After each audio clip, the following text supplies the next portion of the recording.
¿Qué tal, jóvenes? Bienvenidos a este primer video de clase virtual. En esta oportunidad daremos la clase de Geografía Económica, no sin antes recordarles que no estamos de vacaciones, sino que estamos resguardados en casa para poder aprovechar el máximo del tiempo posible. Así que los motivo y los exhorto a seguir continuando con sus clases y a realizar las tareas que cada uno de nosotros como docentes les hemos dejado. Sin más preámbulos, iniciemos. En esta oportunidad vamos a hablar de la tercera unidad y hablamos de los continentes. No sin antes hacerse estas preguntas. ¿Cómo surgió un continente? ¿De qué está hecho el continente? Vamos a hablar un poco de la historia. Se considera como continente a una gran extensión de tierra que se diferencia de otras menores sumergidas en la superficie del globo terrestre. Sin embargo, esta definición estrictamente geográfica es frecuentemente modificada de acuerdo a criterios históricos y culturales. Desde finales del siglo XVIII, algunos geógrafos comenzaron a considerar que América del Norte y América del Sur eran parte de dos partes del mundo, lo que hacía un total a un solo continente. Vámonos más atrás. Hace cientos de millones de años, la formación de los continentes se inició en uno solo, llamado Pangea. Quizás alguno lo ha escuchado. Fue el antepasado de todos los continentes que hoy conocemos y existió durante los periodos geológicos de fines de la era paleozoica y comienzos de la era mesozoica, cuando la Tierra era absolutamente diferente a la de hoy. Cuando hablamos de Pangea, hablamos entonces de una enorme masa continental, que era el único continente sobre la superficie del planeta. En esencia, todos los continentes estaban conectados. Para aquel entonces bastaría un pequeño paso para cruzar desde América a África. ¿Te imaginas eso? No obstante, los constantes cambios por encima y por debajo de la superficie fueron desarmando esa grandiosa masa terrestre.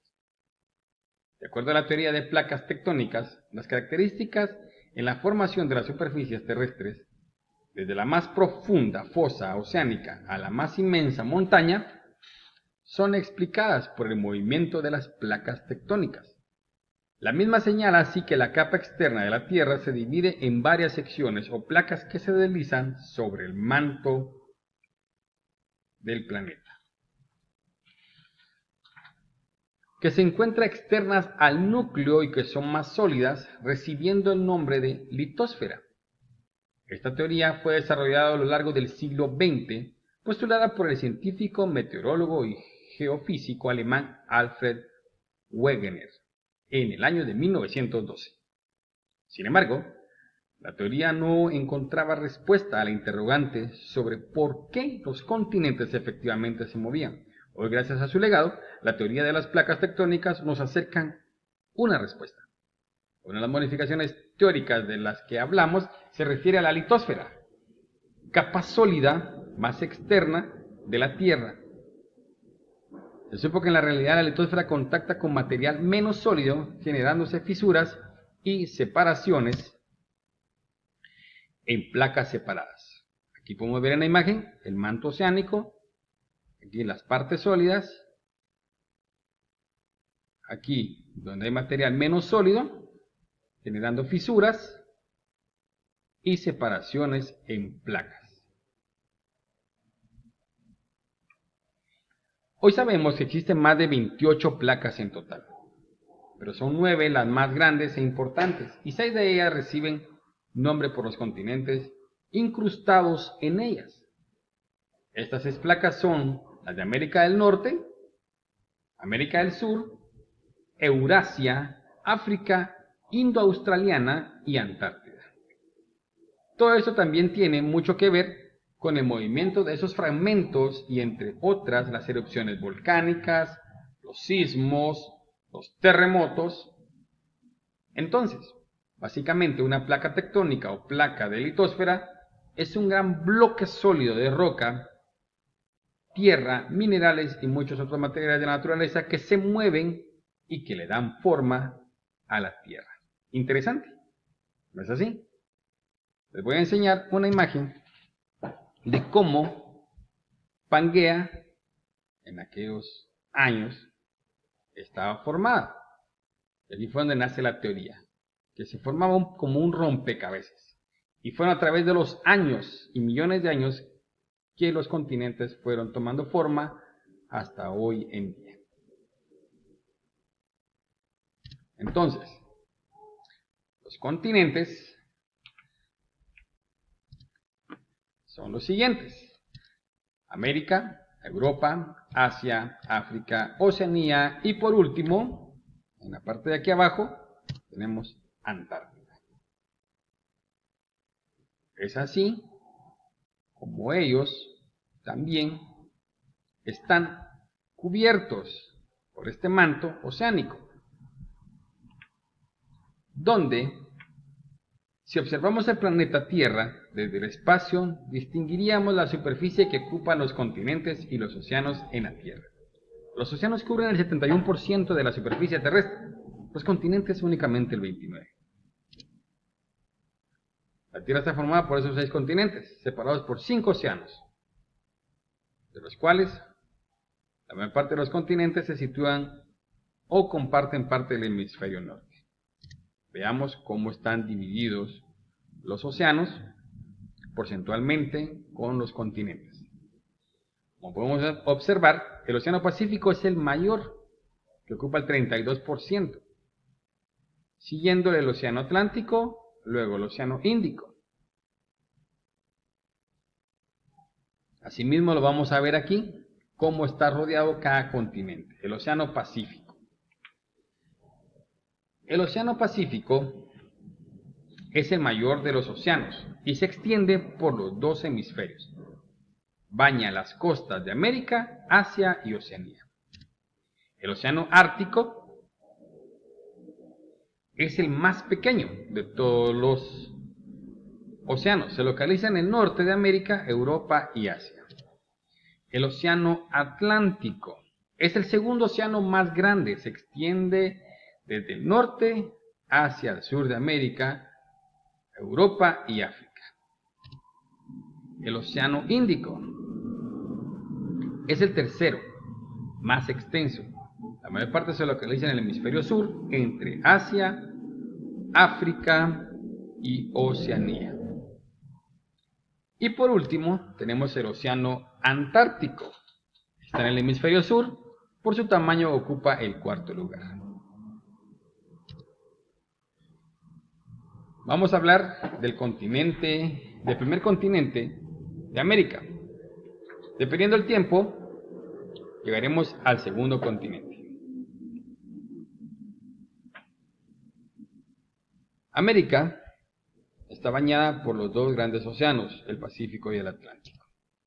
Es el segundo continente más grande de la Tierra, en su continente de gran extensión, que va desde el polo sur al polo norte. Por ello se diferencia entre 3 zonas: América del Norte, América Central y América del Sur.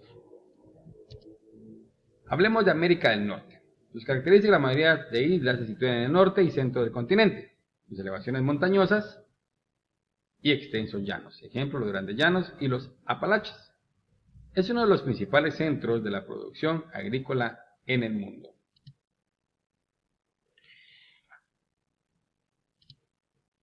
En cuanto a su economía, este subcontinente es el que posee el mayor índice económico de los 3 subcontinentes americanos. De este modo se ubica entre uno de los 15 sitios con mayor poder adquisitivo del mundo. En cuanto a su moneda, varía según el país. Así, en Estados Unidos y Canadá se utiliza el euro y dólar, mientras que en México se utilizan los pesos mexicanos, pero se basan al referente del dólar. Es importante mencionar que México se ubica como un país en vías de desarrollo, mientras que Estados Unidos es potencia mundial y es considerado un país desarrollado, con Canadá. El resto de países son subdesarrollados.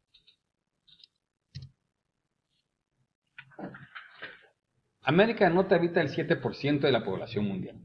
La cantidad de la población ha sido determinada por la migración, principalmente de Inglaterra, España y una porción menor de Francia, más el resto de otros países. En cuanto a la cantidad de habitantes, existe alrededor de 21 habitantes por kilómetro cuadrado, aunque dicha suma es solo un promedio, dado que Canadá el promedio es de 4 habitantes por kilómetro cuadrado, mientras que México es de 54 por kilómetro cuadrado. Su clima y fauna. El clima resulta ser bastante diverso, dada la extensión de este continente. En la parte norte del continente se halla un clima ártico. Sin embargo, al descender geográficamente, se encuentra el clima templado, con presencia de bosques, selvas y llanuras. En la zona sur de América del Norte, los climas, por estar cerca del trópico, son tropicales. En cuanto a la fauna de América del Norte, ocurre algo similar a lo sucedido con la flora después. Producto de la expansión de los asentamientos humanos ha sido reducido en forma considerable. En la zona central y no habitada por el ser humano se encuentra el puma, el jaguar y el lobo. En zona sur, zonas desérticas, se encuentra gran variedad de reptiles como la serpiente cascabel, la coral y lagartos venenosos.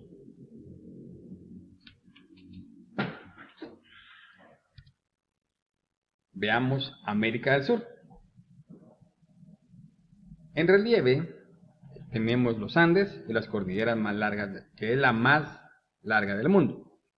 Los llanos sudamericanos llamados matorrales tropicales. En este se encuentra el río Amazonas, que es el más ancho del mundo, recorre 6.300 kilómetros y es el más caudaloso. Veamos su economía.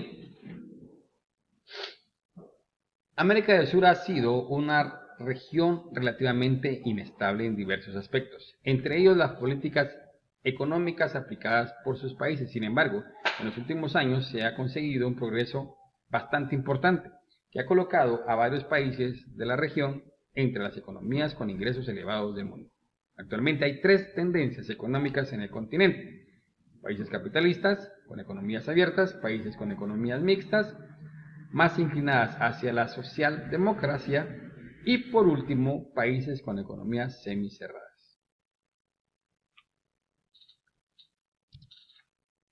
Su población. En América del Sur resulta de las más diversas, ya que a lo largo de los años se ha mezclado población indígena con los colonizadores del continente europeo y esclavos provenientes de África. Además, a partir del siglo XIX, el continente sudamericano también ha recibido mucha inmigración de Europa y de Asia. Esto hace que en algunos países sea predominante la población de origen europeo, como en Argentina, mientras que en otros países como Bolivia todavía prevalece la población indígena. Su clima. Debido a su gran extensión y su geografía peculiar, los climas que se pueden encontrar en América del Sur son muy variados.